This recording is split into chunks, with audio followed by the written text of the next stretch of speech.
में हुए दहशतगर्दाना हमले में होने वाली मौतों से पूरे इलाके में दहशत का माहौल है। दहशत भी ऐसी कि जो लोग 2 जून की रोटी के चलते अपने अपने राज्यों को छोड़कर कमाने के लिए जम्मू कश्मीर आए थे, अब वो धीरे धीरे पलायन की ओर रवाना हो रहे हैं। अब वो पलायनवादी हो रहे हैं। क्या, क्यों, कैसे और कई दबी हुई ऐसी सवालें हैं, कई ऐसे क्वेश्चंस हैं अपने मन में लिए हुए ये मजदूर। पूरा जत्था रेलवे स्टेशन की तरफ जाता दिखाई दे रहा है। रेलवे स्टेशन पे जाइए, नजर दौड़ाइए, मजदूरों का ये जत्था कहीं न कहीं किसी न किसी कोने में छुपा हुआ मिलेगा जो अपनी गाड़ी का इंतजार कर रहा होगा। घड़ी दो घड़ी चैन की सांस लेना भी जैसे इन मजदूरों का दुश्वार हो गया हो। उनके चेहरे पर साफ दिखाई देगा कि वो किस तरीके से अंदरूनी तौर पर घुटन का शिकार हैं। गांदरबल में हुए आतंकी हमले का खौफ कहीं न कहीं उन्हें परेशान किए हुआ था। माहौल कुछ बदलता सा हुआ दिखाई दिया और अब नई घटना के तौर पर त्राल में गैर कश्मीरी को निशाना बनाया गया। गोली लगने से मजदूर जख्मी हुआ है। टारगेट किलिंग से जम्मू कश्मीर के अंदर अमन, सुकून, चैन में कहीं न कहीं जहर सा घुल रहा है। एक अजीब से सिचुएशन देखने को मिल रही है। सवाल ये उठता है कि क्या ये काफ़ी है? क्या ये बोल देना काफ़ी होगा कि कश्मीर में सब कुछ ठीक ठाक है? सब कुछ ठीक है तो फिर ये जो हमले हो रहे हैं उसका जवाबदेह कौन है? इनके खुफिया इनपुट कहाँ हैं? किसकी जवाबदेही तय की जाएगी? जम्मू कश्मीर से पलायन शुरू हो रहा है। जहां जहां भी गैर कश्मीरी काम कर रहे थे वहां से दहशत के मारे वो पलायन करने पर मजबूर हैं। सरकार उनकी सिक्योरिटी को लेकर के काम कर रही है, लेकिन क्या फिर से सरकार उनमें वो भरोसा जिंदा कर पाएगी? वो दोबारा से पूरी सेफ्टी के साथ काम कर पाएंगे? उन पर किसी तरह का कोई हमला न होगा? ये बहुत सारे सवाल हैं जो छुपे हुए हैं। कहाँ के रहने वाले? झारखंड के। कश्मीर कहाँ काम करते थे? ये हम काम करते हैं कुलगाम डिस्ट्रिक्ट हरिपुरा में। वहाँ रात को एक दिन आए खाने के स्टाफ लोग, उन्होंने कहा कि यहाँ कुछ नुकसान आप लोगों को हो जाएगा, आप यहाँ से चले जाए। फिर हमने बोला भी कि हमें 2-4 दिन का मोहलत दी जाए। हम लोग जहाँ तहाँ काम वाम किए, मजदूरी किए, उसका मजदूरी पैसा मिल जाएगा, हम लोग चले जाएंगे। लेकिन वो दूसरे दिन भी टॉर्चर कर दिए कि आपको यहाँ से जाना ही जाना होगा। फिर लास्ट टाइम में कुछ मिला, कुछ छोड़ दिया, तो मजबूरन हम लोग खाली कर दिया। और सर्दी आ गई थी, जाना तो था ही, आना था घर, लेकिन अभी 1 हफ्ता हमें रहना था वहाँ, क्योंकि पैसा वैसा भी हमने वहाँ छोड़ दिया। डर महसूस हो गया। उधर हालात किसी के मुंह से सुने हम लोगों ने कि मतलब किसी जगह पे 6-7 बंदे को मारा गया। इसके वजह से जो है से थोड़ा हालात गंभीर हो गया है। कहाँ काम कर रहे हो? ये कुलगाम डिस्ट्रिक्ट में करते कश्मीर में। अच्छा, तो अभी कहाँ जा रहे हो? झारखंड जा रहे सर। वजह क्या, जाने क्यों जा रहे हो? जाने का वजह थोड़ा सा हालात खराब है उधर गांव में, थोड़ा सा गंभीर माहौल है, इसका वजह से घर जा रहे हैं। किसी ने आपसे कुछ कहा जी जाने सर के लिए? जी, थोड़ा पुलिस वाले बोल रहे थे कि घर चला जा सेफ्टी के लिए, उसके बाद थोड़ा हालात सही हो जाएगा तो फिर आना, इंशाल्लाह जिंदगी बचेगा। तो मतलब डर की वजह से जा रहे हो या काम खत्म हो गया इसलिए जा रहे हो? नहीं, काम तो सर बहुत है, मगर थोड़ा डर है, अपने आप को भी लगता है ना, थोड़ा परेशानी होता है, इसका वजह से जाना पड़ रहा है। ये बहुत ही दुर्भाग्यपूर्ण घटना हुई है। इसमें कुछ बाहर के लोग और कुछ स्थानीय जो उस जेडमोर टनल पर काम कर रहे थे, उनकी दुर्भाग्यपूर्ण मौत हुई है। कल मौका वारदात पर डीजीपी और जम्मू कश्मीर पुलिस के सीनियर अफसरान गए थे। मैं खुद भी आज स्किम्स में घायल लोगों को देख के आया और अभी एक मृतक परिवार से व्यक्तिगत रूप से मिला। सुरक्षा बलों को पूरी आज़ादी दी गई और मैं उम्मीद करता हूं कि जल्द ही जिन लोगों ने इस दुर्भाग्यपूर्ण घटना को अंजाम दिया है, केवल उसकी निंदा नहीं बल्कि उनको उनके मुकाम तक पहुंचाया जाए, ये जरूर जम्मू कश्मीर पुलिस करेगी। कई सारे कीमती जानें छीनी गईं और कुछ लोग जख्मी भी हुए। इस हमले की जितनी निंदा की जाए, जितना इसके खिलाफ बोला जाए कम है। बेगुनाहों के खिलाफ इस तरह तशद्दुद का इस्तेमाल ये कहाँ से जायज़ है और इससे हासिल क्या होगा? पिछले 35 साल से तो हम ये देखते आए हैं, लेकिन जम्मू कश्मीर में कुछ नहीं बदला। जो जम्मू कश्मीर के लिए मिलेगा वो पुरअमन एक माहौल में मिलेगा और जाहिर सी बात है इस हमले के पीछे वजह यह है कि वो दिखाना चाहते हैं कि जम्मू कश्मीर में हालात अभी पूरी तरह से साजगार नहीं हैं। अब इंतज़ामिया को, खासकर पुलिस और सिक्योरिटी फोर्सेस को और ज़्यादा जो है अपना जो अलर्ट लेवल जो है उसको मेंटेन करना होगा और ये देखना होगा कि इस तरह के हमले ना। जम्मू कश्मीर के लोग दो मुल्कों की दुश्मनी के पीछे फंसे हुए हैं। जम्मू कश्मीर के लोगों की जिंदगी, उनके मामलात, उनकी प्रॉपर्टी डिस्ट्रक्शन सारा बर्बाद हो रहा है क्योंकि दो मुल्क आपस में लड़ रहे हैं और जम्मू कश्मीर उसका शिकार हो रहा है, जिसमें हमारे बाहर से हमारे गरीब मजदूर लोग वो भी इसी का शिकार हो गए। जो डॉक्टर साहब इतना लोगों की खिदमत करते थे, इतने अच्छे इंसान थे, नेक इंसान थे, ये भी उसी दुश्मनी का शिकार हो गए हैं। और इसमें कोई भी रास्ता नहीं है कि जब तक ये मुल्क आपस में मिल बैठ के एक दूसरे के साथ इफाम ताफीम से रिकंसिलेशन जैसे वाजपेयी जी के वक्त में हुआ था, वो रास्ता नहीं अपनाएंगे तब तक खुदा ना खास्ता जम्मू कश्मीर के लोगों को और मुल्क के लोगों को इसी तरह ये जो हादसात है, ये हादसात खुदा ना खास्ता होते रहेंगे।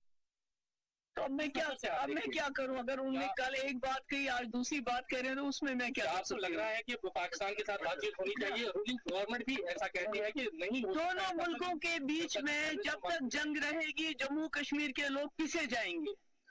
जम्मू कश्मीर का हर इंसान, महबूबा मुफ्ती की बात नहीं है, हर इंसान चाहता है कि हमें इस जंग से छुटकारा मिले। ये मुल्क दोनों आपस में मिल बैठ के बात कर ले ताकि जम्मू कश्मीर इस खून खराबे से बाहर निकल। गांदरबल में टनल कैंप में हमला करने वाले दहशतगर्दों की तस्वीरें आई हैं। दहशतगर्दों ने अपने हाथ में हथियार उठा रखे हैं। सामान के साथ हमले की तैयारी साफ तौर पे देखी जा सकती है।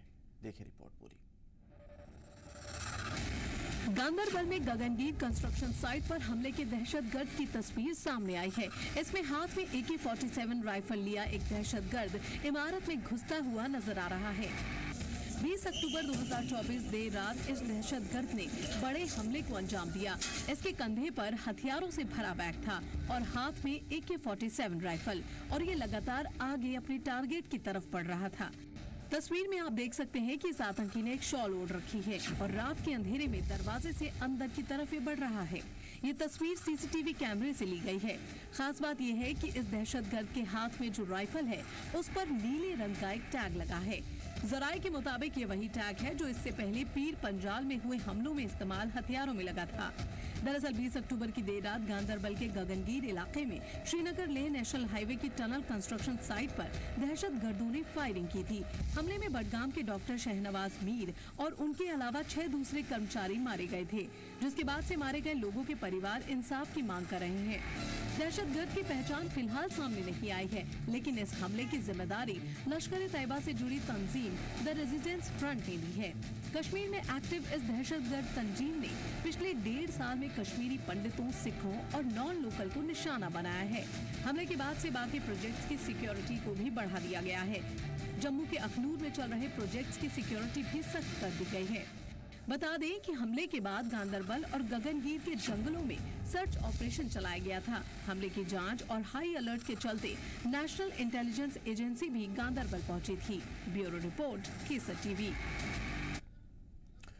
तफसीलात बहुत सारी हैं और लिस्ट बहुत लंबी है। शायद अगर इस पे नज़र डाली जाए तो बहुत टाइम गुजर जाएगा, लेकिन हाँ इतना ज़रूर है कि सभी को मालूम है कि क्या कुछ हुआ है, क्या कुछ हो रहा है, और इसका अब सभी को इंतज़ार है कि इससे कौन रोकेगा, किस तरह से सद्देबाब होगा, किस तरह के आखिर रास्ते अपनाए जाएंगे, चाहे वो हुकूमत की तरफ से हो या एडमिनिस्ट्रेशन की तरफ से।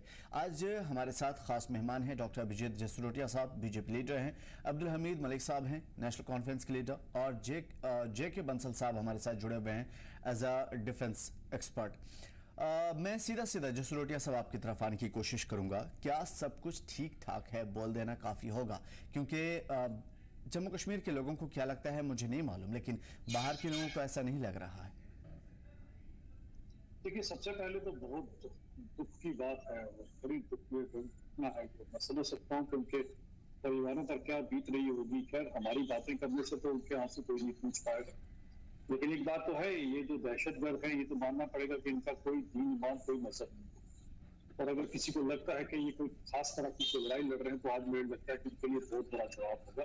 तो कम से कम इतना समझ लीजिए कि जो नापाक मुल्क है जिससे कोई बातचीत करने की बात करता है तो कोई और किसी तरह के सीधे पड़ता है। इसका केवल एक काम है, वो किस तरह से मजलूमों का, किस तरह से मासूमों का रक्त बहा जाए, और वो फिर भले किसी का हो, भले हिंदू का हो, मुसलमान का हो, लेकिन केवल और केवल रक्त बहाना ही इनका काम है।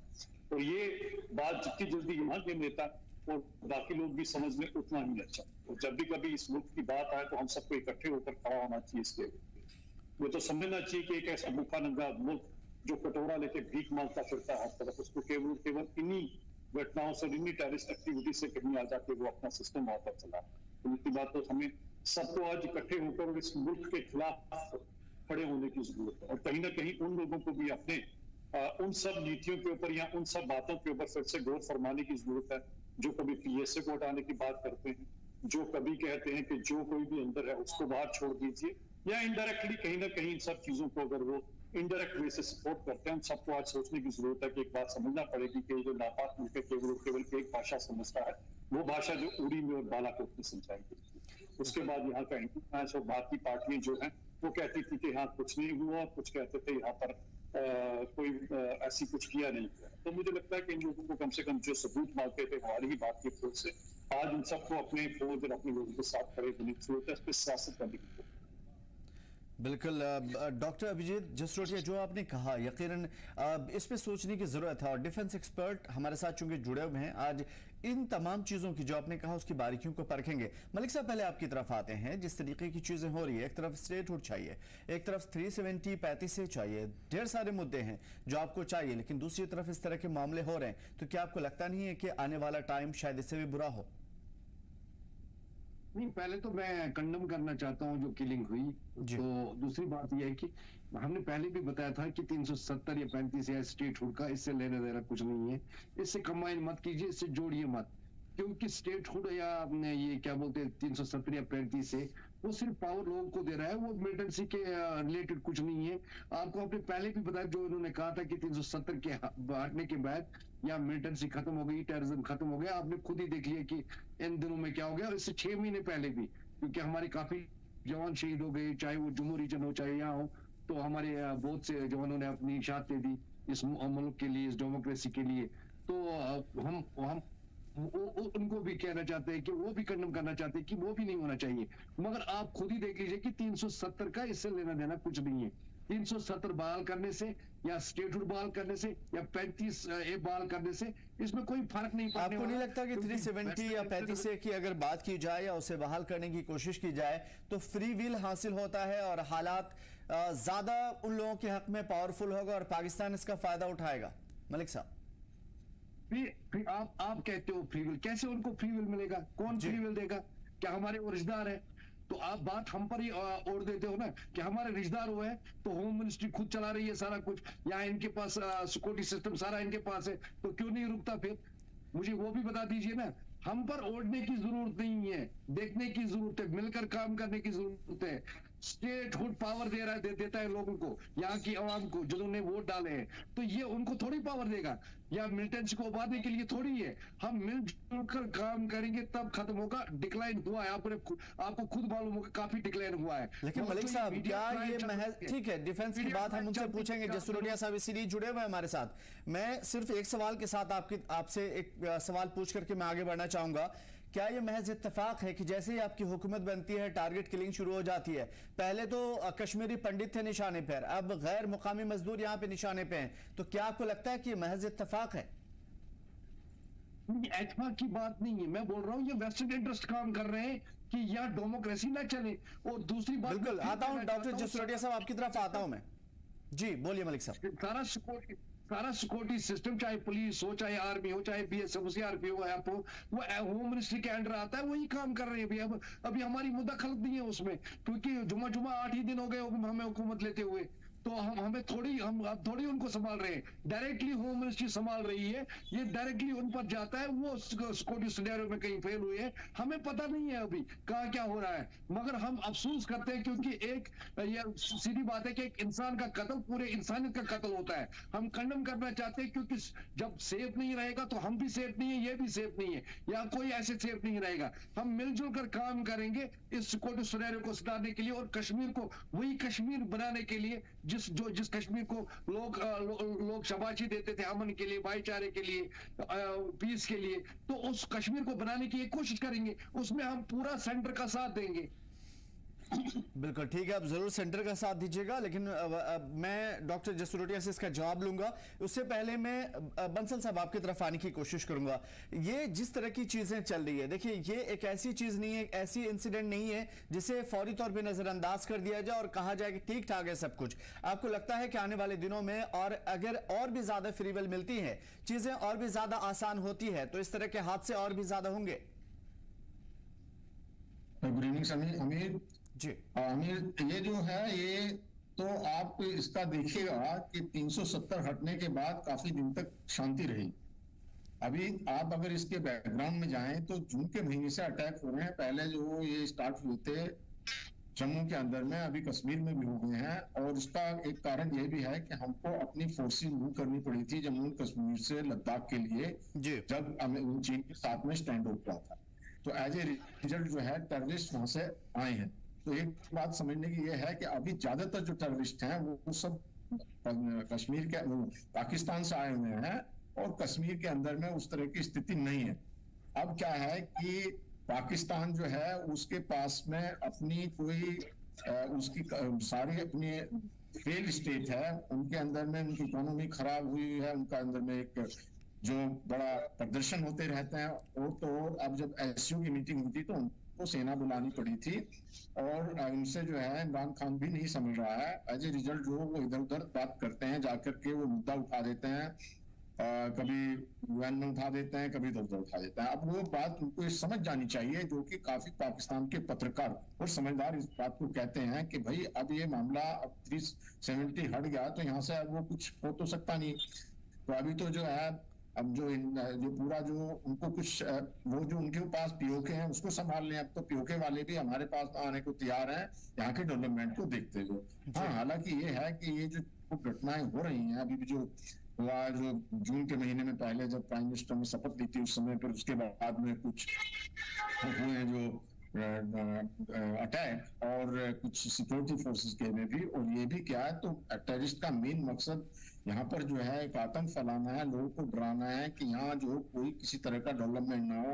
और जो ये डेवलपमेंट होना बहुत जरूरी है। अभी जो टनल बन रही है जेट बोर्ड पर, ये टनल जो सीधी श्रीनगर से सोनबर्ग को जोड़ देगी और उससे जो जोजिला है वहां पर जो बर्फ पड़ी रहती है तो हमारी मूवमेंट रहेंगी, हमारी सेना भी वहां पर पहुंचेगी, जो कि जब बॉर्डर हमारा है चाइना के और पाकिस्तान के साथ में, वहां पे एक हमारी फोर्सेस को ज्यादा सुविधा हो जाएगी। तो अभी ये खतासा है एक तरह से। और जो हमारी फोर्सेस हैं और जो एक दृढ़ निश्चय है गवर्नमेंट का, सेंट्रल गवर्नमेंट का, और जो अच्छी बात यह है कि जो अपोजिशन की गवर्नमेंट है वो भी एक सहयोग दे रही है और वो ये कहते हैं कि हाँ हम मिलकर चलेंगे सेंट्रल गवर्नमेंट के। और अब 370 की कोई बात ही नहीं है। तो इनको देखते हुए पाकिस्तान को भी मैसेज चला जाएगा कि अब वहां पे, हालांकि कुछ लीडर हैं अभी, कुछ पहले भी वो कह रहे थे कि जी पाकिस्तान से बात की जाए। किस बात की जाए?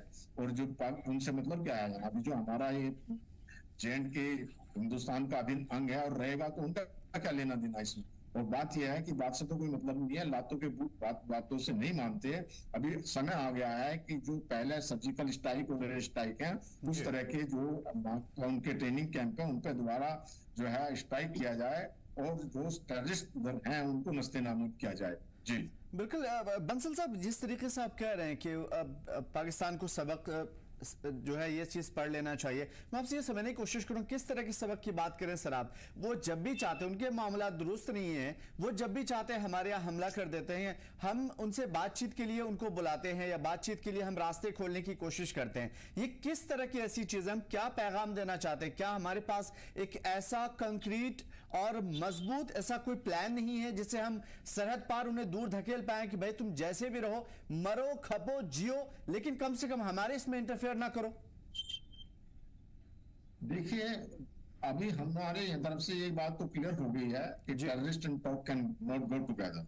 तो जब तक ये टेररिज्म में धकेलने की बात नहीं आती है, कोई अगर बॉर्डर पे फायरिंग हो रही है, लड़ाई हो रहा है, तब तो पीछे धकेला जाए। अभी तो ये है जो टेररिस्ट कैंप है उनको ध्वस्त किया जाए वहां पर पाकिस्तान के अंदर में, तब जाकर के उनको ये सबक मिलेगा। अब जो पाकिस्तान एक, जैसा मैंने कहा, वो फेल्ड स्टेट है, उनकी इकोनॉमी ध्वस्त हो रही है, तो एक मुद्दा करके वो ये रखते हैं। और दूसरा जो है, पाकिस्तान में जो है वो सेना का राज है, और सेना ये चाहती है कि जब तक इस तरह के मुद्दे गर्म रहेंगे तो उनको एक सपोर्ट मिलता रहेगा, उनको बजट मिलता रहेगा, वो खूब पैसा वहां का सारा बिजनेस चला रहे हैं, और जो है वो एक जो अय्याश फौज है, उनके पास में लड़ने तक की शक्ति नहीं है, उनके पास में एक एक्सरसाइज करने तक के लिए पेट्रोल नहीं है, तो वो इस मुद्दे को ज्वलंत रख के जो पाकिस्तान की जनता को बेवकूफ बनाते रहते हैं। और पाकिस्तान की जनता और कुछ लीडरान और जो बिजनेसमैन है वो चाहते हैं कि हिंदुस्तान के साथ में अगर अच्छे संबंध हो और यहाँ ट्रेड बढ़े तो उनकी भी अच्छी हालत हो सकती है। लेकिन पाकिस्तान की ये बात समझ में आती नहीं है, एक नेगेटिव और जो एक सोच है जिससे कि चारों तरफ से पाकिस्तान में, अगर बलूच ले लो, पख्तूनवा ले लो, सब जगह से उनके बारे में अटैक हो रहे हैं। जो टेररिस्ट उन्होंने पाले थे वो टेररिस्ट उन्हीं के ऊपर अटैक कर रहे हैं। लेरी क्लिंटन ने कहा था कि जो ये टेररिस्ट रूपी सांप जो पाल रहे हैं अपने आंगन में, ये मत सोचो कि वो पड़ोसी को काटेंगे, वो आपको भी काटेंगे, और वही हो रहा है। तो पाकिस्तान को कुछ समझ ही नहीं है वो क्या करते हैं। तो ये सब सेना की, वहां की जो ISI है, ये सेना के करतूत है जो वो इसको करते रहते हैं, मुद्दे को गर्म रखते हैं, जिससे कि उनकी रेलेवेंस वहां पर बन जाए। बिल्कुल। डॉक्टर जसरोटे साहब, मैं आपकी तरफ आऊंगा, काफी देर से आप कुछ कहना चाह रहे थे। देखिए, सबसे पहले क्योंकि मैं अभी इसके प्रवक्ता को भी सुन रहा था, एक चीज तो हमें समझना पड़ेगा यहाँ पर कि अब आप देखिए कि जब से ये शुरू हुआ यहाँ पर, हमें वो 87 का दौर याद है, वो रिगिंग का दौर भी याद है। उसके बाद क्या किया गया था, तब भी यही इसी तरह से किया गया था, डिस्टिंग्विश किया गया था, यानी कि बांटा गया था। ये कश्मीरी पंडित हैं, इनको यहाँ से भगा दो, इनका जीनोसाइड कर दो, ताकि यहाँ पर जो कश्मीरी पंडित अब वो नहीं रह सकते। उसी हिसाब से ये शुरू हुआ सारी का सारी कत्लो गारत का सिलसिला, जिसके चलते आज कश्मीरी पंडित जो है इतने सालों से देखिए किस तरह की त्रासदियां उन्होंने सही है, तो आपको समझना पड़ेगा। उसके बाद जब वो हो गया तो अब आप देखिए कि इसके बाद इन्होंने क्या किया। जी आवाज आ रही है? जी आवाज आ रही है, जसरोटे साहब बोला। जी जी जी। उसके बाद अगर आप देखिए तो जो किया गया वो सबसे बड़ी चीज ये है कि आप देखिए कि अभी भी जो लीडर हैं वो भी डिस्टिंग्विश करते हैं, लोकल नॉन लोकल। अब एक बात तो समझिए कि जो गोली चलेगी वो ना लोकल देखेगी ना नॉन लोकल देखेगी, जिसको भी कत्ल होगा वो हिंदुस्तानी होगा, हिंदुस्तानी का कत्ल होगा। जब आप ये चीज समझोगे कि हम लोकल और नॉन लोकल में, और खासकर यहाँ के लीडर, बड़े बड़े लीडर जो अपने आप को सो कॉल बड़े बड़े लीडर, जब इस तरह की भाषा यूज करते हैं लोकल नॉन लोकल की, यहाँ पर ये वहां पर वो हो गया, तो फिर टेररिस्टों को भी मिल जाता है कि किसको आपने निशाना बनाना। और जब निशाना बनाते हैं तो लोकल का रक्त भी बहाते हैं, नॉन लोकल का भी रक्त बहाते हैं, आखिरकार रक्त को भारत माता का बहता है। ये हमें समझने की बड़ी यहाँ पर आवश्यकता इन चीजों की। और अगर आप देखते हैं कि पाकिस्तान से अगर आप कोई भी तरह की आप तवक्को रखेंगे तो आप समझ सकते हो एक ऐसा भिखमंगा भूखा नंगा देश जिसकी इकोनॉमी जो है वो अफगानिस्तान से ड्रग्स, क्योंकि अफगानिस्तान लैंडलॉक कंट्री है, ड्रग्स बेच नहीं पाता, सारी ISI की ड्रग्स बेचती है। आज आप पाकिस्तान की अगर उठाकर देखते हैं जो टॉप 10 इनके हैं, जो सबसे समृद्ध लोग हैं वो कौन है, वो ISI के आपको पुराने ऑफिसर सारे नजर आएंगे, नए वाले ऑफिसर नजर आएंगे। इनसे आप और क्या उम्मीद रखोगे? लेकिन कम से कम अपने नेताओं से तो उम्मीद करनी चाहिए कि इस पाकिस्तान के खिलाफ खुलकर बोले, उनको परहेज मुफ्ती कह रही हैं बातचीत के लिए। हाँ देखिए ना, बातचीत करने, किससे बातचीत करेंगे इनसे पूछिए जरा। जिनसे बातचीत करनी है, जो प्रधानमंत्री, उसको तो बेचारे को अंदर ठोक के रखा है, और किससे बात करोगे आप? कम से कम ये तो बता दो, जो आपका रक्त बहा रहे हैं उनसे बात करो। इनकी मंशा ही कहीं ना कहीं देखिए, उनको सबसे ज्यादा 1.5 लाख कब्रें हैं यहाँ पर, और 1.5 लाख कब्रों की बात कर रहा हूँ। जो शमशान में चले गए वो बेचारे अलग हैं, उनका हिसाब किताब किसी ने नहीं दिया। और 87 से लेकर आज तक वो पहले कश्मीरी पंडितों का जीनोसाइड किया गया, कश्मीरी हिंदुओं का, उसके बाद अगर आप देख लीजिए आज बांट कौन रहा है, आज फिर से वही नॉन लोकल लोकल में आप लोग बांट रहे हैं। जब तक नेता अपनी जिम्मेदारी नहीं समझेंगे और इस पाकिस्तान नापाक मुल्क के खिलाफ नहीं खड़े होंगे, फिर आप किसी पर भी आरोप प्रत्यारोप लगा लीजिए। ये आपको समझना पड़ेगा इन सब चीजों को। और अगर इनको इतना ही लगता है, अभी इंडिया अलायंस था जिसके लिए तो पाकिस्तान के डिफेंस मिनिस्टर ने भी कहा था कि इनको जुटाइए, तो अभी इंडिया अलायंस वालों को चाहिए राहुल गांधी जी को, जाओ जरा उनसे पूछो ताकि क्यों ऐसा होगा। भाई आपने तो ठीक है, बिल्कुल मैं जवाब लेता हूं। पहले मलिक साहब की तरफ आऊंगा। मलिक साहब, जिस तरह की बातें हो रही है, फारूक साहब ने भी कहा था कि अगर हालात ये रहे तो बातचीत के दरवाजे बंद रहेंगे, लेकिन कहीं ना कहीं उनकी बातों से ये जरूर लगा कि बातचीत के दरवाजे अभी भी खुले हुए हैं। क्या लगता है क्या बातचीत होगी पाकिस्तान से कि भैया हमारे यहाँ आओ और गोली ना चलाओ हमारे लोगों पर?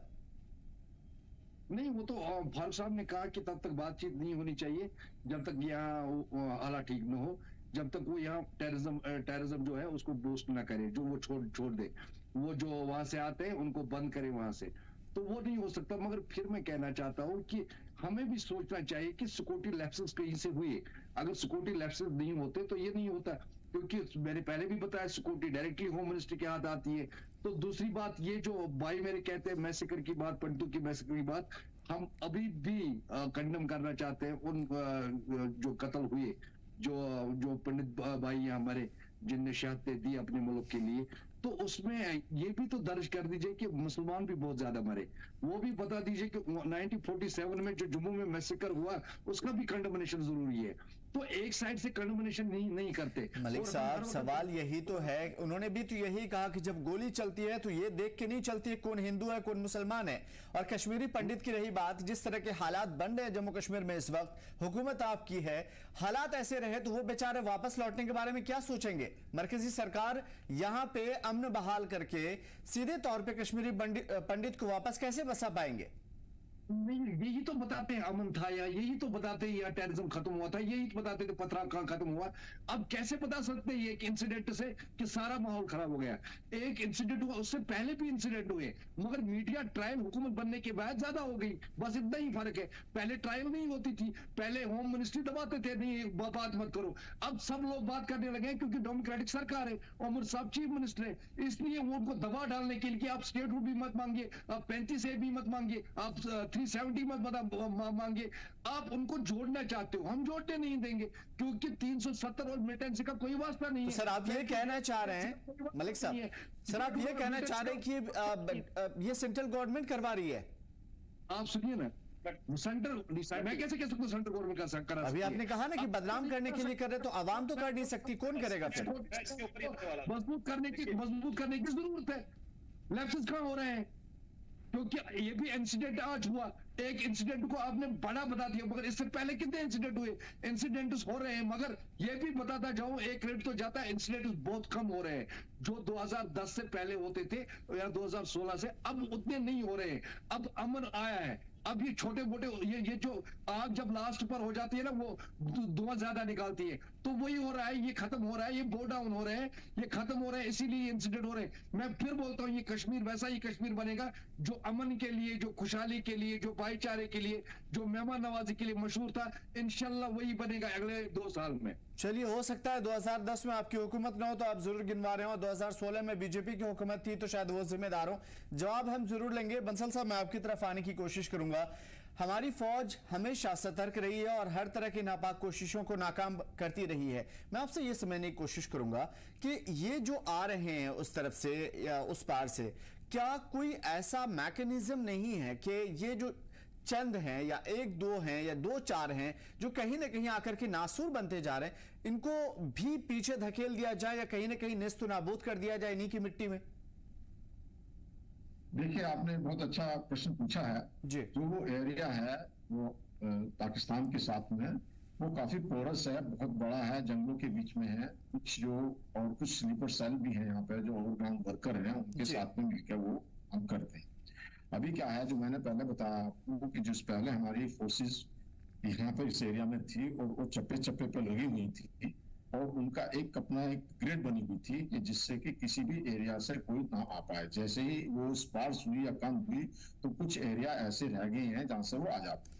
दूसरी एक बात यह है कि हमारी जो ये सीज फायर वाली बात है बॉर्डर के ऊपर में, वो एक थी, उसकी कोई अभी वैल्यू नहीं रह जाती है। अगर कोई टेररिस्ट जो है उधर से घुसने की कोशिश करता है तो उसको एकदम गोली मार दी जाए। और 2-3 ऐसे इंसिडेंट्स अभी जून के बाद में हुए हैं, कुछ टेररिस्ट वहां से आने की कोशिश कर रहे थे तो वहीं पे उनको न्यूट्रलाइज कर दिया गया था। तो इसमें सबसे बड़ी बात तो ये है कि जो 2 ही तरह के एक्शन जो मैं समझता हूँ कि इस समय है, एक तो जो उनकी टेरर कैंप है, काफी अभी फोटोज आती हैं कि अक्रॉस द बॉर्डर जो टेरर कैंप चल रहे हैं पाकिस्तान के अंदर में, उनको ध्वस्त किया जाए। दूसरा, हमारे जो बॉर्डर है वहाँ पे और फोर्स लगा करके स्ट्रेंथन किया जाए। जब ये हुआ था उसके बाद में जो कुछ फोर्सेस एक उधर से उड़ीसा से आई थी, तो ये इस तरह से वहां शिफ्टिंग ना किया जाए कि इधर से उधर भेज दिया जाए। परमानेंट फोर्सेस को बढ़ाने की जरूरत है वहां पे जैसे पहले था, क्योंकि जो आपने देखा कुछ दिन तक बिल्कुल वहां कुछ नहीं। उसका कारण ये था कि हमारी फौजें वहां पे मुस्तैद थी। जैसे मैंने बताया कि फौज को वहां से मोबिलाइज करना पड़ा जब ये जो स्टैंड ऑफ हुआ चाइना के साथ, या तो वहां से अगर स्टैंड ऑफ होने के बाद में कुछ फौज रिलीव होती है वो इधर आए, या दूसरा जो है नए रिक्रूटमेंट करके यहाँ पे उसको किया जाए, क्यों, जिससे कि पूरा मुस्तैदी हो। जब वहां पे हमारा बॉर्डर दुरुस्त हो जाएगा तो वो ठीक है। जो यहाँ पर एक ओवरग्राउंड वर्कर हैं उनको आइडेंटिफाई करके उनको भी खत्म किया जाए, जो कि जो जम्मू में भी काफी पाए गए थे, और जो कश्मीर में भी वोटिंग हुआ है और जो वहाँ डेवलपमेंट हुआ है या दोबारा जो वहाँ पे पर्यटन शुरू हुआ है, तो वो लोग खुश हैं वहां पे। जम्मू में आप देखिए इतनी अच्छी वो हुई, तो जम्मू कश्मीर में इतना ऐसी कोई अभी कोई जो हमारे अंदर के लोग नहीं है कि जैसे पहले कुछ बन जाते थे टेररिस्ट, वो नहीं है। वो टेररिस्ट सारे वहां से रहे, लेकिन उनको यहाँ सपोर्ट मिलता है कुछ लोगों का, जिनको आइडेंटिफाई करके चिन्हित करके उनको खत्म करना है। तो इस तरह के एक्शन कहीं ग्राउंड पे लेने पड़ेंगे, और सारी फोर्सेस में जो आर्मी होगी और अपनी ये सीआरपीएफ, पैरामिलिट्री फोर्सेस और जो पुलिस है जम्मू कश्मीर की, सबको मिलकर हालांकि काम करते हैं और मुस्तैदी से काम करके इसको एक लॉन्ग टर्म प्लानिंग के अंदर में इसको जो है खत्म करना पड़ेगा। जी ठीक है, यानी कि जो दूर दराज के इलाकों में दहशतगर्दी की जो अड्डे हैं, कहीं ना कहीं उनके पेट में दर्द है, क्योंकि डेमोक्रेटिक का जो प्रोसेस है, इतना खूबसूरत सा नज़ारा, जन्नत में एक जन्नत, कश्मीर जो है जन्नत नज़ीर दिख रहा है, शायद यही वजह कि उनके पेट में दर्द हो और वो अब सही से इस चीज़ को संभाल नहीं पा रहे हो। डॉक्टर जसरोटिया, मैं आपकी तरफ आने की कोशिश कर रहा हूँ। मलिक साहब से बात हो रही थी, वो कह रहे हैं कि सिक्योरिटी हमारे हाथ में नहीं है और कहीं ना कहीं ये सरकार को बदनाम करने की साजिश है। देखिए, सबसे पहली बात तो ये आती है कि यही चीज है, अपनी जिम्मेवारी से जब लोग बचते हैं, अपनी चीजों से जब बचते हैं, लोगों को पता होना चाहिए। मैं जो पहले भी बात कह रहा था कि जब आप लोकल नॉन लोकल में लोगों को डिस्टिंग्विश करेंगे, जब आप भी कहेंगे, अभी भी अगर आप बयान सुने तो बयान इस तरह के इन सब चीजों से कुछ नहीं होगा। जो कुछ होगा, मतलब क्या होना चाहता है, क्या करना चाहते हैं, कम से कम ये तो डिफाइन करें जो उस तरह के बयान दे रहे हैं। दूसरी बात यह है, 10 में से अगर आप 8 बार इन टेररिस्टों को मिलिटेंट बोलेंगे, आप ये तो पता होना चाहिए कि कौन सी जिहाद की लड़ाई चल रही है। जब आप इनको मिलिटेंट करके बुलाएंगे तो आप समझ। जी जी हाँ, जाहिर सी बात है, उमर अब्दुल्ला ने ट्वीट किया था और आलोचना भी हुई थी उनकी काफी ज्यादा। ठीक है मलिक साहब, मैं आपकी तरफ आऊंगा। ठीक है, हम मान लेते हैं थोड़ी देर के लिए कि ये सारी चीजें कहीं ना कहीं एक सिक्योरिटी फेल्योर है और इसे दूर करना चाहिए, लेकिन एथिकल पॉइंट ऑफ व्यू से, एथिकल ग्राउंड पे आपकी हुकूमत है। एक बार भी जितने लोग जा रहे हैं अभी स्टेशन पे, हम तस्वीरों में आप देख रहे होंगे कि स्टेशन पे बड़ी तादाद में लोग यहाँ से प्लान कर रहे हैं। जो मजदूर हैं, आपके यहाँ काम करते हैं, उम्मीदों और आसरों के सहारे कश्मीर का रुख कर रहे थे, अब वो वापस अपने घरों को जा रहे हैं और उनकी बयानबाजी भी, अपनी बाइट भी सुनी।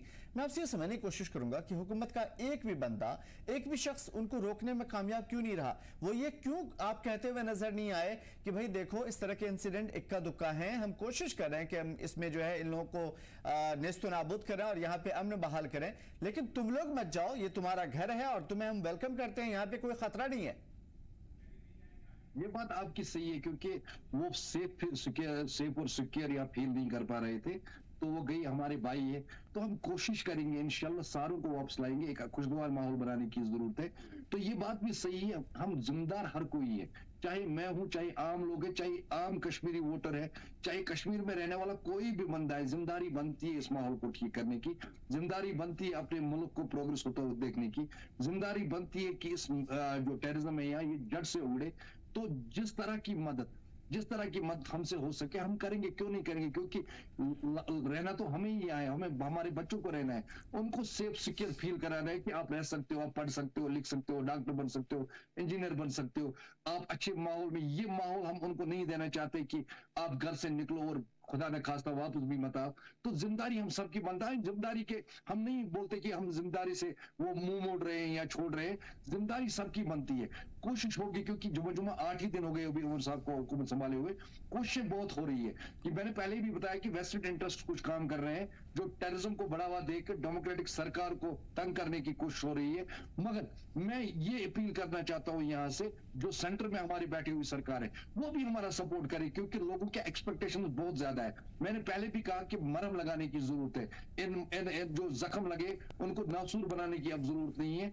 मरहम लगाने के लिए जो पार्लियामेंट के हाउस में इन्होंने कहा था कि स्टेटहुड देंगे, उससे क्या होगा, पावर मिलेंगे, इंटरफेरेंस कम होगी। तो हम पूरी कोशिश करेंगे, पूरा काम करेंगे चाहिए 2-3 सालों में, ताकि ये कश्मीर फिर जन्नत बन जाए। वैसा ही माहौल मैंने पहले भी बताया कि जहाँ भाईचारे की मिसाल दी जाती थी, जहाँ मेहमान नवाजी की मिसाल दी जाती थी, जहाँ पीस की मिसाल दी जाती थी, तो जहाँ जो क्या बोलते हैं कि जो लोग बेचारे शरीफ लोगों की मिसाल दी जाती थी, तो वो कायम रखने के लिए हम काम करें। मगर सेंट्रल गवर्नमेंट को भी चाहिए कि वो हमारे साथ काम करें। हम चाहते हैं कि वो हमारे साथ दें और हम यहाँ के लोगों की मुश्किलात दूर करें, ताकि माहौल अच्छा बने। और ये वेस्टेड इंटरेस्ट जो भी लोग उनके जो सपोर्टिव है टेररिज्म के, उनको इंशाल्लाह जहां तक हमें हो सके हम खत्म करेंगे, उनको पनपने नहीं देंगे, क्योंकि हम डिजर्व करते हैं पीस को, हम डिजर्व करते हैं प्रोग्रेस को, हम डिजर्व करते हैं डेवलपमेंट को। क्योंकि अब उब चुके हैं लोग भी, जिस जन्नत में वो रहते थे वो अब जन्नत नहीं है, वो अब जहन्नम बना दिया है वेस्टर्न इंटरेस्ट वाले लोगों ने। बिल्कुल ठीक है मलिक साहब, जो आप कह रहे हैं वेस्टर्न इंटरेस्ट की, चूंकि हमारे साथ जेके बंसल साहब भी हैं और उनकी जो नॉलेज है उनसे हम सभी को सीखने की जरूरत है। बंसल साहब, मैं आपकी तरफ आने की कोशिश करूं, क्या वाकई यहाँ पे बाहरी ताकतें ज्यादा कार फरमा है, और क्या हमारे पास ऐसा कोई मैकेनिज्म नहीं है या इंटरनेशनल दबाव डाल नहीं सकते कि इनको जो है किसी तरह का यहाँ पे वो माहौल बिगाड़ने की साजिश करने में उनको नाकामी हो? देखिए, आप पूरे वर्ल्ड में देख लीजिए, इंटरनेशनल दबाव क्या यूएन टाइगर है उसकी कोई नहीं मानता सुन। अभी जो है इंटरनेशनल दबाव का मतलब आपका ये है कि भाई हाँ पाकिस्तान के ऊपर में कोई दबाव डाला जाए तो वो कोई काम नहीं करेगा, ना ही कुछ में होगा। उनके ऊपर में दबाव उनको FATF जो है लिस्ट में डाला हुआ था, ब्लैक लिस्ट में, और जो उनको कोई लोन भी नहीं मिल रहा था। लेकिन वो जो है कुत्ते की पूंछ सीधी नहीं हो सकती, वो इस तरह से पाकिस्तान की एक फितरत है। और जैसा मैंने आपसे कहा है कि वेस्टेड इंटरेस्ट जो है वहाँ पे उनकी आर्मी का है, तो इसलिए उसकी तो बात मुझे नहीं लगता कि कोई ऐसे काम करने वाला होगी। ठीक है, अगर बंसल साहब मैं इस चीज को बेस मान लूं, तो मैं, चूंकि आप अंदरूनी चीजें भी जानते हैं और मैं ये सीखना चाहता हूं अपने नाजरीन के लिए आपसे कि क्या हमारे पास ऐसा कोई सिस्टम है कि हम अंदरूनी तौर, वो देखिए वो भिखमंगे हैं लेकिन उसके बावजूद हमारे अंदर घुस करके हमें मार के चले जाते हैं। क्या हमारे पास सब कुछ है सर? सारी चीजें ऐसी हैं जो हम उनके अंदरून में पहुंच करके तबाही मचा सकते हैं, उसके बावजूद क्या हमारे पास कोई ऐसा सिस्टम मौजूद है, कोई ऐसा मैकेनिज्म मौजूद है कि हम उनको भले ही तबाही बर्बादी ना मचाएं लेकिन उसके बावजूद उनको उस पॉइंट पे जाके रोक दें कि दोबारा वो हिम्मत नहीं कर पाए हमारे यहाँ करके? या फिर हमारे अंदरूनी तौर पे कोई ऐसा सिस्टम मौजूद ही नहीं है कि हम इसके खिलाफ कार्रवाई करें? क्योंकि अगर वहां पे दहशतगर्दी के अड्डे मौजूद हैं तो कहीं ना कहीं ये हमारे लिए सरदर्द है। देखिए, ये तो इसका तो यही तरीका है कि जो वहां पर जैसे जो टेररिस्ट ग्रुप हैं उनके ऊपर अटैक किया जाए, वो टेररिस्ट हैं जी। जो आपने कहा कि उनके अंदर में आपको भय, जो एक टेररिस्ट होता है वो मरने के लिए तैयार होता है। आप ये बताइए कि क्या हो रहा है? अब जो मिडिल ईस्ट में देख लीजिए, जो हमास खत्म हो गया है, बिल्कुल उनके वो तो खत्म हो ही रहा है। आवाम भी उनकी जो है 42,000 के करीब मर गए हैं। इस तरह से हिजबुल्लाह है, उनकी लीडरशिप मर गई है। तो वो जो इस तरह की मानसिकता, एक जो जिहादी मानसिकता है और टेररिज्म की एक जो उनके आइडियोलॉजी है, वो मरने के लिए तैयार है। जिस तरह से उनको शिक्षा दी जाती है कि हाँ वो जो है भाई जो मरने से वो जन्नत में चले जाएंगे, तो इस तरह से वो मर जाएंगे लेकिन वो अपनी फितरत को नहीं छोड़ेंगे। तो इसलिए किसी भी प्रकार का, हम तो कुछ कर भी नहीं रहे। जब उनके वहां पे मारे जाते हैं टेररिस्ट, तभी वो हिंदुस्तान को बदनाम करते हैं, भारत को बदनाम करते हैं कि जो हमारे लोग मारे गए हैं या टेररिस्ट है जो मारे गए हैं, हिंदुस्तान का हाथ है पीछे, जो हमारे, जो कि जबकि हमारा कोई मतलब नहीं है। वो चाहे आप बलूचिस्तान में ले लीजिए या पुलवामा में ले लीजिए, तो भी हमको पाकिस्तान एक झूठा आरोप लगाता है। तो इस तरह की हमारी फितरत नहीं है कि हम जाकर के उनके यहाँ पे अनरेस्ट या इन तरह, हम सीधे वार करने वालों में है हिंदुस्तान। कोई जाके इस तरह से जो प्रॉक्सी वार पाकिस्तान करता है, कावर्डिस एक्ट जो करते हैं, वो हम हिंदुस्तान का, हमारा या भारत की पॉलिसी नहीं है। ये स्टेट पॉलिसी जो एक स्टेट टेररिस्ट है पाकिस्तान, वो सारी दुनिया उसको जानती है। ठीक है, अगर सिर्फ यही बात है तो क्या इनको मिल क्या रहा? मैं, ठीक है, ये आइडियोलॉजी की बात हम छोड़ देते हैं और वो सारी चीजें हम छोड़ देते हैं, लेकिन मैं आपसे ये समझने की कोशिश करूंगा कि इनको मिलेगा क्या? क्योंकि जाहिर है कि हम कोई चीज करने जा रहे हैं तो उसका कोई एक मकसद होता है। पाकिस्तान को क्या हासिल होने वाला है? क्या वो POK की तरफ हमारी निगाहें नहीं डालना चाहते, वो हमें उलझा करके रखना चाहते हैं? वजूहात क्या है इसके? जो आप ये कह रहे हैं कि उनको मिलना क्या है, कुछ भी नहीं मिलना उनको। लेकिन वो जो मानसिकता है, बताइए, जो है हमास को क्या मिला, हिजबुल्लाह को क्या मिल रहा है? कि उन्होंने कहा हम तो इजराइल को खत्म करेंगे, या जो ईरान जो क्या मिल रहा है, ईरान के ऊपर अटैक होने वाला है, लेकिन फिर भी ईरान ने कहा है कि जो मतलब ईरान कहता है कि जो हाँ इजराइल के ऊपर अटैक करेंगे। यही मानसिकता जो है वो पाकिस्तान की है, और मानसिकता के साथ साथ जो मैं बार बार कह रहा हूँ कि यहाँ की जो फौज है उसको मिल रहा है, उसकी फौज को इसलिए मिल रहा है जब तक ये टेररिज्म और भारत के साथ तो संबंध ठीक नहीं होते हैं तो अपना बजट वगैरह या अपना ऐश कर सकते हैं। जिस दिन हम अगर बॉर्डर के डिस्प्यूट खत्म हो गए तो फौज इररिलेवेंट हो जाएगी वहां पर पाकिस्तान। ये बात ये समझने की बात है। तो इसलिए पाकिस्तान की फौज के इंटरेस्ट में है, ISI के इंटरेस्ट में है, और इसी वजह से वो इस तरह की वो जो है जब भी घटनाएं घटती रहे। जी ठीक है, बिल्कुल। अब जिस तरीके की चीजें हो रही है, मलिक साहब मैं आपकी तरफ आने की कोशिश करूंगा। सरकार के ऊपर क्या मजीद परेशानी आने वाली है? क्योंकि देखिए हालात पहले के बहुत ज़्यादा ख़राब है, लोगों के मसाइल बहुत ज़्यादा हैं, और सबको अब लग रहा था कि जन्नत में बहार फिर से लौटेगी, लेकिन अब नए सिरे से टारगेट किलिंग का दौर भी शुरू हो गया। और जाहिर है कि हर एक को पता है कि ये नेशनल कॉन्फ्रेंस या कांग्रेस या CPIM की तरफ से नहीं हुआ है या BJP की तरफ से नहीं हुआ है। जाहिर है कि ये दुश्मन अनासर मौजूद हैं जिन्होंने माहौल को ख़राब करने की कोशिश की है। क्या लग रहा है कि NC के लिए बड़े बड़े चैलेंजेस खड़े होने वाले हैं? अब है, मगर हमने वो दिन भी देखे जिन दिनों दिन में 6 एनकाउंटर होते थे, 5 एनकाउंटर होते थे। अब महीनों में एक होता है, यानी कि दो डाउन हो गए, खत्म होने लगे, टेररिज्म खत्म होने लगा है। जैसे आप पथराव की बात कर रहे हो, लोगों ने रिजेक्ट किया, लोगों ने उनको नहीं चाहा कि अब ये हो। लोग अमन चाहते हैं, लोग काम कर रहे हैं, लोगों की वजह से अमन हो गया है, क्योंकि लोगों ने इस अमन के लिए अपनी खुशहाली, अपने खानदान, अपने बच्चे, अपने क्या बोलते हैं, अपनी खुशहाली को तबाह किया है। क्योंकि आपको खुद पता है कि अगर करीबन 1.5 लाख के करीब लोग हैं हमारे, तो जो बात कर रहे हैं कि कब्रिस्तान बन गए, सच बात है कि 1.5 लाख लोग इस अमन की बहाली के लिए हमारे, वो और किसी के लिए नहीं मरे। तो आपको देखना पड़ेगा, टफ टाइम रहेगा, मगर हम चाहते हैं कि सेंटर थोड़ा सा साथ दे, क्योंकि सेंटर अभी कंडीशन वो ये, तो आज एक बयान आया BJP की लीडरशिप की तरफ कि कंडीशंस होंगे, जब हालात ठीक होंगे तब हम देखेंगे स्टेटहुड के बारे में।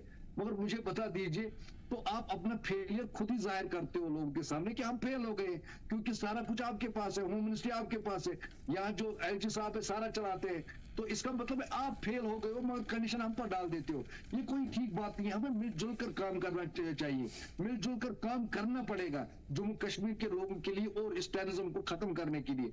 हम आपके बिल्कुल साथ हैं, हमने आपकी शाना बशाना है, जहां आपको चाहिए हम काम करेंगे, मगर आप भी भरोसा करके स्टेटहुड तो वापस दे दीजिए, ताकि इंटरफेरेंस ना हो, ताकि यहाँ चीफ मिनिस्टर अच्छी तरीके से काम करे, ताकि लोगों के मसले जो है, मसाइल है पिछले 10 साल से, वो खत्म हो, वो काम करे। अगर हम इन्हीं फाइलों के चक्कर में फंसते रहे तो लोगों में एंगर फिर बढ़ेगी, लोग परेशान होंगे, लोग दुख ज़दे भी है, तो उनकी मरहम फिर बढ़ेंगे, उनके जख्म फिर बढ़ेंगे, उनको मरहम लगाने की जरूरत है। जो मोदी जी ने कहा था कि दिलों को नजदीक लाने की जरूरत है, मगर आप तो दूरियां पैदा कर रहे हो इन चीजों से। तो कंडीशन हम पर डाल के आप खुद पर कंडीशन रख लीजिए, क्योंकि आपके पास सारी हुकूमत है, आपके पास होम मिनिस्ट्री है, आप सारा 10 साल से चला रहे हो, तो कंडीशन हमें मत दे दीजिए, क्योंकि हम 8 दिन से अभी हुकूमत में है, 9 दिन से हुकूमत में है। आप हम पर जब कंडीशन थोप देते हो तो उसका मतलब है आप फेल हो गए हो, आप खुद ही साबित कर रहे हो कि हम फेल हो गए। ठीक है, जिस तरीके की चीजें हो रही है, क्या लगता है आपको कि 2 मुल्कों की दुश्मनी की वजह से जम्मू कश्मीर की आवाम पिस रही है वाकई में? वो तो आपको खुद पता है। मुझे बता दीजिए कि जब एसेशन हुआ 1947 में, तो ये तो वही जिद पाल रहे हैं जम्मू कश्मीर के लोगों के साथ, ये कश्मीरी के, खासकर कश्मीर के साथ, क्योंकि कश्मीरी ने पहल की कि हम अपने डेमोक्रेटिक कंट्री के साथ, आइडिया ऑफ इंडिया के साथ, महात्मा गांधी जी के साथ, जवाहरलाल नेहरू जी के साथ जाएंगे, हम उनके साथ नहीं जाएंगे। तो ये तो आपको खुद पता है कि वो निकाल रहे हैं, वो खुंदस निकाल रहे हैं जम्मू कश्मीर के लोगों पर, खासकर कश्मीरियों पर।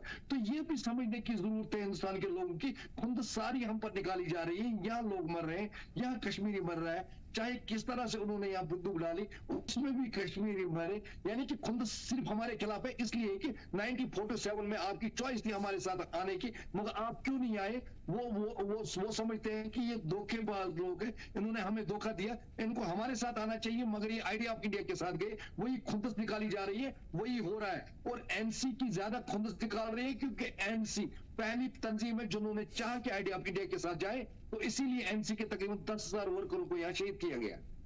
तो आपको लगता है फिर इसका हल क्या है? अगर ये सारी चीजें हो रही है दो मुल्कों की वजह से और हालात ये हैं कि आवाम पिस रही है, लोग मारे जा रहे हैं, जम्मू कश्मीर जन्नत नजीर नहीं रहा, तो फिर इसका हल क्या है? हाल तो हुआ है, डेमोक्रेसी नहीं आ गई, डेमोक्रेसी सरकार चलेगी। तो आपको खुद पता है लोगों ने रिजेक्ट किया इस आइडियोलॉजी को। लोग चाहते हैं अमन हो, आहिस्ता आहिस्ता लोग ही इसको ठीक करेंगे, मगर लोगों के साथ हमें चलना पड़ेगा, लोगों के साथ सेंट्रल गवर्नमेंट को चलना पड़ेगा, लोगों की एक्सप्रेशन का ख्याल रखना पड़ेगा, क्योंकि जो उनके दिलों में है उन्होंने वो वोट के जरिए बाहर निकाला, तो उनको वो रेस्पेक्ट करना चाहिए उस वर्डिक्ट का। तो उससे क्या होगा कि लोगों में हिम्मत बढ़ेगी, लोग काम करेंगे, लोगों का काम होगा, लोगों की परेशानियां दूर होंगी और ये टेररिज्म खुद ही खत्म होगा और लोग खुद खत्म करेंगे। क्योंकि यहाँ जो पैरामिलिट्री है, चाहे बीएसएफ है, आर्मी है, पुलिस है, वो बिल्कुल इसके साथ फ्रंट लाइन पर लड़ रहे हैं। और जो आपने देख लिया कि 2010 के बाद से कितनी हालत ठीक हो गई, अब 2-3 साल में ये बिल्कुल ठीक होगा इंशाल्लाह, इसी सरकार में खत्म होगा और ये कश्मीर फिर वो खुशहाल कश्मीर बनेगा और जन्नत फिर बनेगा और मिसालें फिर दी जाएगी। ठीक है, लेकिन बीजेपी जिस तरीके की बयानबाजी कर रही है अभी लगातार आप देख पा रहे हैं, कहीं ना कहीं दबी जुबान में ही सही, लेकिन कहीं ना कहीं इशारे आपकी तरफ हैं। क्या लगता है आपको इससे नुकसान हो रहा है आपको?